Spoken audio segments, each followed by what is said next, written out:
தமிழ்நாட்டில் இதுவரை எந்த கட்சி கூடயும் கூட்டணி சேராம கிட்டத்தட்ட 15 வருஷம் தனியாக போட்டிட்டு ஒரு மேசிவ் க்ரோத்தை காமிச்ச ஒரு கட்சி தான் நாம் தமிழர் கட்சி. நம்மளோட ஃபேக்ட் பேஸ் அனாலிசிஸில் இன்னைக்கு 2 விஷயத்தை பற்றி பார்க்க போகிறோம். அதில் இடம்பெறக்கூடிய கட்சி பார்த்தீங்கன்னா நாம் தமிழர் கட்சி தான். முதல் விஷயம், கிட்டத்தட்ட 8.2% ஓட்டு வாங்கின ஒருவரால் ஏன் ஒரு தொகுதி கூட ஜெயிக்க முடியல? சாதாரணமாக கூட்டணியோட செயல்படுற கட்சிகள் எல்லாம் அசம்பிளி எலெக்ஷன்லையும் லோக்சபா எலெக்ஷன்லையும் சீட்டு வாங்கும்போது நாம் தமிழர் கட்சியால் இவ்வளவு ஓட்டுகள் இருந்தும் ஏன் வாங்க முடியல? அடுத்ததான் நம்ம பார்க்க போகிறது, இந்த தடவை நாம் தமிழரோட ஸ்ட்ராட்டஜி சேஞ்ச் ஆயிருக்கா? அதனால காரைக்குடியில் சீமான் வெல்வதற்கான அதிக வாய்ப்பு இருக்கா? இதை பொலிட்டிக்கல் டேட்டாவை பேஸ் பண்ணி டீப் அனாலிசிஸ் பண்ண போகிறோம். வணக்கம், இது மெய்யுணர்தல். முதல்ல ஒரு சின்ன ஹிஸ்டரி பார்த்துடலாம். 1950லேயே நாம் தமிழர் அப்படின்ற ஒரு டெர்மினாலஜியை எஸ்பி ஆதித்தனார் யூஸ் பண்ணியிருக்காரு. அப்போதைக்கு அது ஒரு மேஜர் பார்ட்டியா இல்லைனா கூட அதுக்கப்புறம் 2010ல் சீமான் அதை டிரான்ஸ்ஃபார்ம் பண்ணி ஒரு பெரிய பொலிட்டிக்கல் பார்ட்டியா அவருடைய ஸ்ட்ராங் ஐடியாலஜி வச்சு மேசிவா என்ஹான்ஸ் பண்ணியிருக்காரு. முதல்ல இவருடைய சித்தாந்தத்தை பார்த்துருவோம். அப்பதான் அதுக்குண்டான டேட்டாஸ் எதனால இவருடைய ஓட் ஷேர்ஸ் ஏறிக்கிட்டே இருக்கு அப்படின்றதையும் நம்ம பேசிக் ஃபேக்ட் அனாலிசிஸ் மூலம் ப்ரெடிக்ட் பண்ண முடியும். முதல்ல சீமானோட ஸ்ட்ராங் கோர் ஐடியாலஜி என்னன்னு பார்த்தீங்கன்னா தமிழ் நேஷனலிசம். 2வது மக்கள் அரசியல், தேர்தல் அரசியல் கிடையாது. இது எல்லாத்துக்கும் மேல எனக்கு அவர்கிட்ட பிடிச்ச ஒரு விஷயம் என்னன்னா என்விரான்மெண்டல் ப்ரொடெக்ஷன். இதை பத்தி அவருடைய கட்சியில ரொம்ப டீப்பாகவும் ஆழமாகவும் பேசிட்டு இருக்காங்க. இதுக்கு முன்னாடி நம்ம டிவிகே பத்தி அனாலிசிஸ் பார்த்தோம். பட் இந்த வீடியோல நம்ம பார்க்க போறது அப்படியே நாம் தமிழர் கட்சி பத்தின ஒரு அனாலிசிஸ். டிவிகே நம்ம பண்ணும்போது நம்ம கிட்ட எந்த ஒரு பேஸ் டேட்டாவும் கிடையாது. அதனால அதை ஒரு ப்ரெடிக்டிவ் அனாலிசிஸ் மூலம் தான் பண்ணுவோம். இப்போ நம்ம கிட்ட இதில் பேஸ் டேட்டாவும் இருக்கு, at the same time progressive இன்ஃபர்மேஷனும் இருக்கு. களத்தில் ஒவ்வொரு கான்ஸ்டிட்யூன்சி பேஸ்டாக டேட்டா இருக்கிறதுனால அதை பேஸ் பண்ணி ஃபஸ்ட்டு காரைக்குடி ப்ரெடிக்ட் பண்ண போகிறோம். மொத்தமாக நாம் தமிழர் கட்சியோட வாய்ப்புகள் எந்த அளவு அதிகம் அப்படின்றதையும் ப்ரெடிக்ட் பண்ண போகிறோம். முதல்ல அவங்களுடைய க்ரோத்தை பார்த்துருவோம். 2011ல் 1% வாங்கினவங்க, 2016ல் 1.1% வாங்கினவங்க, 2019ல் 3.8% லோக்சபாவில் வாங்கி 2021ல் அப்படியே 7% ஜம்ப் அடிச்சு 2024ல் லோக்சபாவில் 8.2%. இது ஏன் மேசிவ் க்ரோத்னா, இந்த பர்டிகுலர் எலெக்ஷனில் தமிழ்நாடு மக்கள் எல்லாருக்குமே தெரியும் நாம் தமிழர் எந்த கட்சியுடனும் கூட்டணியில இல்லை. அது மட்டும் இல்லாமல் அவங்களால நேஷனல் பார்ட்டிஸோட வின் பண்ண முடியாது. அப்படி இருந்தும் ஒரு ரெப்ரசன்டேட்டிவ் இங்கிருந்து போகணுன்றதுக்காக இந்த அளவு மக்கள் ஒரு சேஞ்சஸை எதிர்பார்க்குறாங்க அப்படின்ற ஒரு விஷயம் நமக்கு ஸ்ட்ராங்காக தெரிய வருது. இப்போ நம்ம 2026 ப்ரெடிக்ட் பண்ணுறதுக்கு முன்னாடி ஒரு சில விஷயங்கள் நம்ம தெரிஞ்சுக்கணும். 2 ஃபேக்டர்ஸ் இல்லை நடக்க போகுது. ஒன்று, எஸ்ஐஆர் அப்படின்னு சொல்லிட்டு நம்ம எடுத்த இந்த சர்வே மூலம் கிட்டத்தட்ட 10% ஓட்டுகள் ட்ராப் ஆயிருக்கு. அதாவது போன தடவை ஓட்டு போட்டதுல 10% ஓட்டுகள் ட்ராப் ஆயிருக்கு. அது போக 5லேருந்து 6% டெத் ரேட் வந்திருக்கு. இது இல்லாம 10% புது ஓட்டர்ஸ், நியூ ஓட்டர்ஸ் வந்திருக்காங்க. ஸோ இது களத்தில் ஒரு பெரிய சேஞ்சை ஏற்படுத்த போகுது. இப்போ நாம் தமிழர் கட்சி பார்த்தீங்கன்னா நான் சொன்ன மாதிரி கிட்டத்தட்ட 2021ல் 6 கோடி மக்கள் ஓட்டு போடும்போது 7% அவங்களுடைய ஓட்டுகள் 30 லட்சமாக இருந்தது, 30 லட்சம் சொச்சம். அதே இது இப்போ 6,23,00,000 ஓட்டுகள் 2024ல் மொத்தமாக வாங்கும்போது அவங்களுடைய ஓட்டுகள் 35,60,000 சம்திங் இருக்கு. இப்போ 2026ல் நம்மளுடைய ஒரு சில ஃபேக்ட்ஸை வச்சு அனாலிசிஸ் பண்ணுவோம். இந்த பர்டிகுலர் வியூ பிரத்யோகமாக நம்மளுடைய அனாலிசிஸ்க்காகவே தயாரிக்கப்பட்டது. இப்போ டேட்டா என்ன சொல்லுதுன்னு பார்த்துடலாம். மொத்தமாக பார்த்தீங்கன்னா நாம் தமிழர் கட்சி 30 லட்சம் ஓட்டுகள் வாங்கியிருக்காங்க. இந்த 30 லட்சம் ஓட்டுகளை வச்சு கிட்டத்தட்ட நீங்கள் ஒரு தொகுதி அப்படின்னு எடுத்தீங்கன்னா 30 தொகுதிக்கு மேலே ஜெயிக்கலாம். ஆனாலும் ஒரு தொகுதியில் கூட ஏன் அவங்க வின் பண்ணலை அப்படின்றதுக்கு உண்டான ஒரு சின்ன ஃபேக்ட்டு இப்போ பார்க்க போகிறோம். இங்கே என்ன பண்ணியிருக்கேன்னா மொத்த டேட்டாவையும் ரேங்கிங் பேஸில் வச்சுருக்கேன். முதல்ல இந்த பர்டிகுலர் ரேங்கிங் எதை வச்சு வருதுன்னா, இந்த 4 கட்சிகள் இல்லாமல் மற்ற பார்ட்டிஸ்க்கு விழுந்த ஓட்டுகள் இருக்கு இல்லையா, அதை வச்சு 234 தொகுதிகளையும் எந்த தொகுதியில் அதிகமாக விழுந்திருக்கு அப்படின்னு. இப்போ இதில் பார்த்தீங்கன்னா உசிலம்பட்டி தொகுதியில் ஏடிஎம்கே டிஎம்கே இது ரெண்டுமே சேர்ந்து 65% கீழே தான் இருக்குது. அப்போது எங்கே 65% கீழே இருக்கோ ஏடிஎம்கே டிஎம்கே, அந்த இடத்துல நாம் தமிழர் கட்சிக்கும் டிவிகேவுக்கும் அதிகமான வாய்ப்புகள் இருக்குது. அது மட்டும் இல்லாமல் இந்த கட்சியில் பார்த்தீங்கன்னா இந்த தொகுதியில் பார்த்தீங்கன்னா இந்த அதர்ஸ் அந்த ஏரியாவில் அந்த கேட்டகரியில் பார்த்தீங்கன்னா 29% ஓட்டுக்கள், 62,000 ஓட்டுக்கள் அதர்ஸில் விழுந்திருக்கு. அப்போது இதை கன்வெர்ட் பண்ணுறது ரொம்ப ரொம்ப ஈஸியான ஒரு விஷயம். நாம் தமிழர் கட்சியோட ஃபோக்கஸ் ஒரு இடத்துல பண்ணுறாங்க அப்படின்னா இந்த மாதிரியான இடத்துல பண்ணும்போது அதோட இம்பேக்ட் பார்த்திங்கன்னா இன்னும் அபரிவிதமாக இருக்கும். அதை விட்டுட்டு இப்போ சீமான் ஃபோக்கஸ் பண்ண இடத்த பற்றி நான் சொல்கிறேன் பாருங்கள். திருவெற்றியூரில் என்ன பண்ணியிருக்காரு, ஃபோக்கஸ் பண்ணியிருக்காரு. அங்கே ஓவராலாக ஏடிஎம்கே டிஎம்கேயோட ஓட்டுக்கள் மட்டுமே கிட்டத்தட்ட பார்த்திங்கன்னா 70% மேலே இருக்குது. அது மட்டும் இல்லாமல் இந்த அதர்ஸ் மற்ற ஓட்டுக்கள் கேட்டகரியில் ரேங்கிங்கில் 181வது இடத்துல இருக்குது. அப்போது 181வது இடத்துல இருக்கக்கூடிய ஒரு ஏரியாவை நீங்கள் ஃபோக்கஸ் பண்ணும்போது நீங்கள் 100% எடுத்தால் கூட உங்களால் வெற்றி பெறத்துக்கு உண்டான வாய்ப்பு கிடையாது. இந்த ஒரு பேசிக் அனாலிசிஸ் தான் தொகுதியில் பண்ணி முதல்ல ஒரு தொகுதியை உங்களுக்கு உரியதாக்கிக்கணும். அதுக்கப்புறம் அதை டிரான்ஸ்ஃபார்ம் பண்ணுறது ஒரு பெரிய விஷயம் கிடையாது. இப்போ அடுத்ததாக சீமான் பண்ண ஒரு பிரில்லியண்ட்டான மூவை பற்றி பார்ப்போம். நான் சொன்ன மாதிரி இவ்வளோ தடவை இல்லாமல் இந்த தடவை தெளிவாக டேட்டாவை பார்த்து ஒரு முடிவு எடுத்திருக்காங்க. அது என்னன்னா, காரைக்குடி தொகுதியில் சீமான் போட்டியிட பிளான் பண்ணது. ஏன் அங்கே ரொம்ப ரொம்ப இம்பார்ட்டண்ட்டான ஒரு விஷயம், ஏன் இது ரொம்ப கிரிட்டிக்கல் அப்படின்னா, காரைக்குடியில் பார்த்தீங்கன்னா இப்போ நீங்கள் ஏடிஎம்கே டிஎம்கே இது ரெண்டுமே எடுத்தாலுமே ஆல்மோஸ்ட் 60% தான் ஓட்டு வருது. அது மட்டும் இல்லாமல் காரைக்குடியில் ஆல்மோஸ்ட் ஐஎன்சி காங்கிரஸ் தான் ஆல்மோஸ்ட் போட்டிகிட்ருக்காங்க. இப்போது இந்த மொத்த வாக்குகள் 60% இருக்கும்போது ஒரு விஷயம் நமக்கு என்ன தெரிய வரும்னா, நாம் தமிழர் கட்சியோட ஹையஸ்ட் ஓட்டு பார்த்திங்கன்னா சீமானுக்கு அடுத்து அதிகபட்சமாக 11.2% இங்கே தான் விழுந்திருக்கு. இப்போ இங்கே காமிக்கிறேன் பாருங்கள், ஜூம் பண்ணி காமிக்கிறேன். ஸோ இந்த 11.2% இங்கே தான் விழுந்திருக்கு. அதே சமயத்தில் 23.5% ஓட்டுக்கள் மற்ற பார்ட்டிஸ்க்கும் நோட்டாவுக்கும் விழுந்திருக்கு.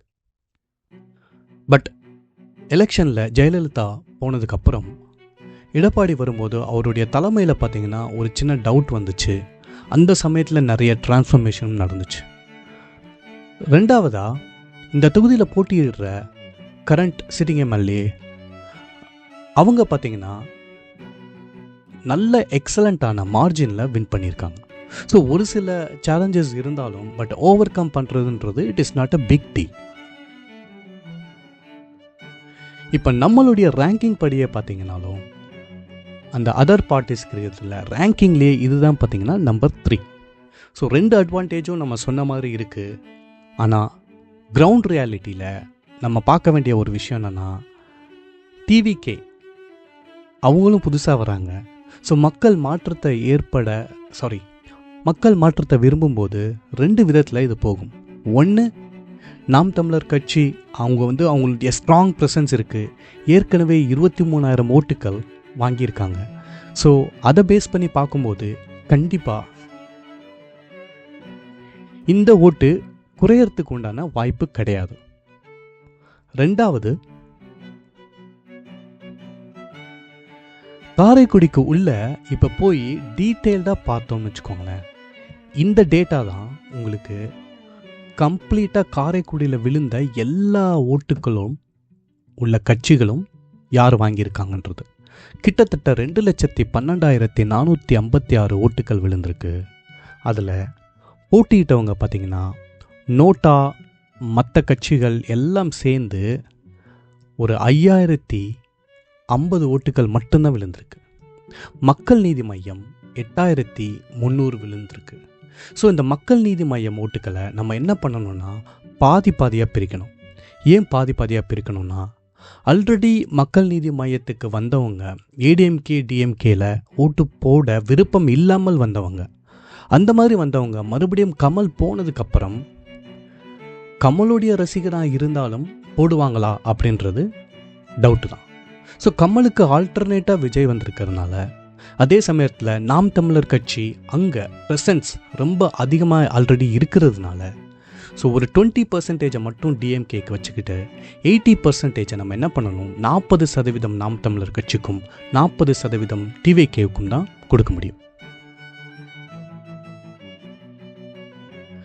இதில் நம்ம எல்லாருக்கும் தெரியாத இன்னொரு சீக்ரெட், காரைக்குடியை சீமான் சூஸ் பண்ணதுக்கு உண்டான காரணம் என்ன தெரியுமா?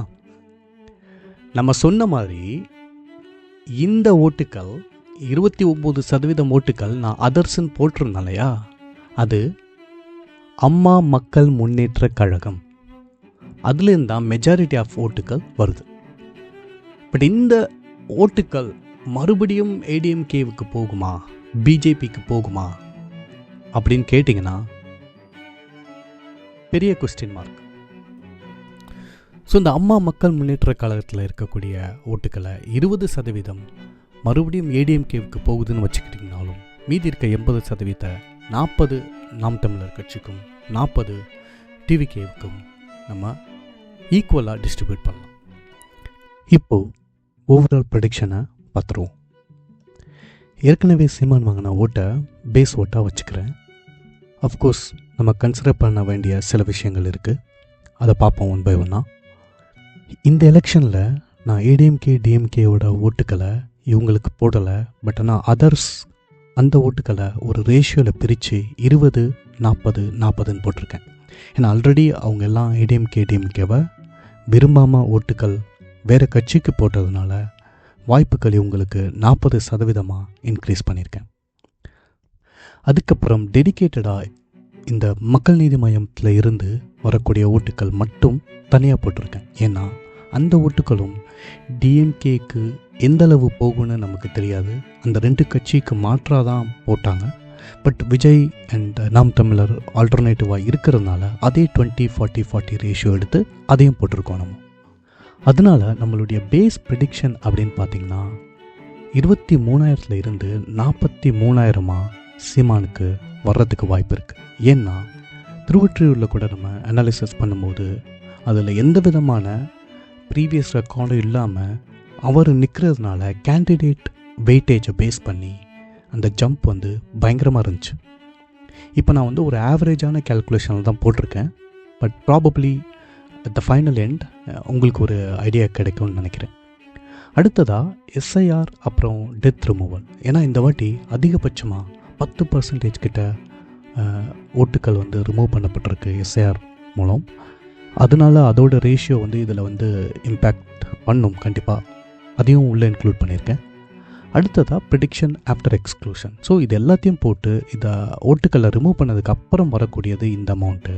ஆனால் புது ஓட்டுக்கள், நியூ ஓட்டர்ஸ் இருக்காங்களே, அந்த யங்ஸ்டர்ஸ் 18 to 23, நம்மளுடைய பழைய வீடியோவில் போட்டிங்கன்னா நம்ம பழைய வீடியோவில் தெளிவாக அந்த புதுசாக வர ஓட்டுக்கள் எத்தனை பர்சன்டேஜ், இது எல்லாத்தையும் நம்ம ஒரு கேல்குலேட் பண்ணி அனாலிசிஸ் பண்ணியிருப்போம்.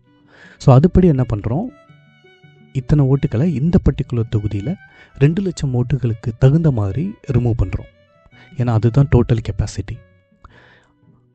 இதையும் தாண்டி டோட்டல் ப்ரெடிக்ஷன் அப்படின்னு பார்த்தீங்கன்னா கிட்டத்தட்ட 44,546 ஓட்டுக்கள். மேபி இது 100% பார்த்திங்கன்னா கரெக்டாக வராது. ஜஸ்ட் ஒரு மேத்தமெட்டிக்கல் கேல்குலேஷன் ப்ரெடிக்ஷன் மாடலில். மேபி ஹியர் அண்ட் தேர் கொஞ்சம் வரலாம். பட் ஒரு விஷயம் நம்ம தெளிவாக புரிஞ்சுக்கணும். இந்த தடவை நாம் தமிழர் கட்சி காரைக்குடியில் கிட்டத்தட்ட 20% மேலே ஓட்டுக்கள் வாங்க போகிறாங்க. ப்ராப்பராக கிரவுண்ட் ஒர்க் பண்ணுனா அந்த கேண்டிடேட் ஃபேஸ் வேல்யூ மூலம் அதிகபட்சமான ஓட்டுக்கள் சீமானுக்கு விழுறதுக்கு உண்டான வாய்ப்புகள் இருக்குது. டிவிகேவும் கிட்டத்தட்ட இதே மாதிரி தான் வருவாங்க. ஸோ காரைக்குடியில் பார்த்திங்கன்னா ஏடிஎம்கே டிஎம்கே மற்ற 4 கட்சிகளும் டை பண்ணுற அளவுக்கு உண்டான வாய்ப்புகள் இருக்குது. ஏன்னா 1,60,000 ஓட்டுக்கள் அப்படின்றது காரைக்குடியை பொறுத்தவரை நீங்கள் ஓவராலாக பார்த்தீங்கன்னா மற்ற ஓட்டுக்கள் எல்லாம் வந்து ரொம்ப ரொம்ப கம்மி தான். அதிகபட்சமாக ஓட்டுக்கள் இந்த பெரிய பார்ட்டிஸ்க்கு எப்போதுமே வந்து விழுந்திருக்கு. ஓட்டுக்கள் ரொம்ப சிந்துனது கிடையாது. ஸோ அதை பேஸ் பண்ணி பார்க்கும்போது கிட்டத்தட்ட 4 கட்சிகளும்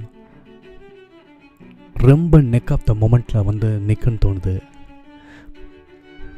பார்ப்போம் நம்மளுடைய ப்ரெடிக்ஷன் எந்தளவு இதில் ஒர்க் ஆகிருக்குன்றத எலெக்ஷன் முடிஞ்ச உடனே பார்ப்போம். கண்டிப்பாக நான் இதோட கண்டினியூஷன் வீடியோ அதுலேயும் சேர்த்து போடுவேன். இந்த மாதிரி வித்தியாசமான வீடியோ, ஒரு டீப் டைவ் அனாலிசிஸ், ஸ்டாட்டிஸ்டிக்ஸை வச்சு ரியல் நம்பர் மூலம் நம்ம ப்ரெடிக்ட் பண்ணிகிட்ருக்கிறது பிடிச்சிருந்துச்சுன்னா 4 பேர்கிட்ட ஷேர் பண்ணுங்கள். இது கதையல்ல, நம்ம டேட்டாவை வச்சு பண்ணுற ஒரு ரியலிஸ்டிக் அனாலிசிஸ். அடுத்ததாக ஒரு சில சேனலில், பெரிய சேனலில் ப்ரிடிக்ட் பண்ணாங்க இல்லையா, அந்த ப்ரிடிக்ஷன் கரெக்டாக அப்படின்றத ஸ்டாட்டிஸ்டிக்ஸ் பேஸ்டாக பார்த்துருவோம். இந்த வீடியோ பிடிச்சிருந்துச்சுன்னா 4 பேர்கிட்ட ஷேர் பண்ணுங்கள். மறந்துடாமல் நம்ம கூட தொடர்ந்து இணைந்திருங்கள். நன்றி.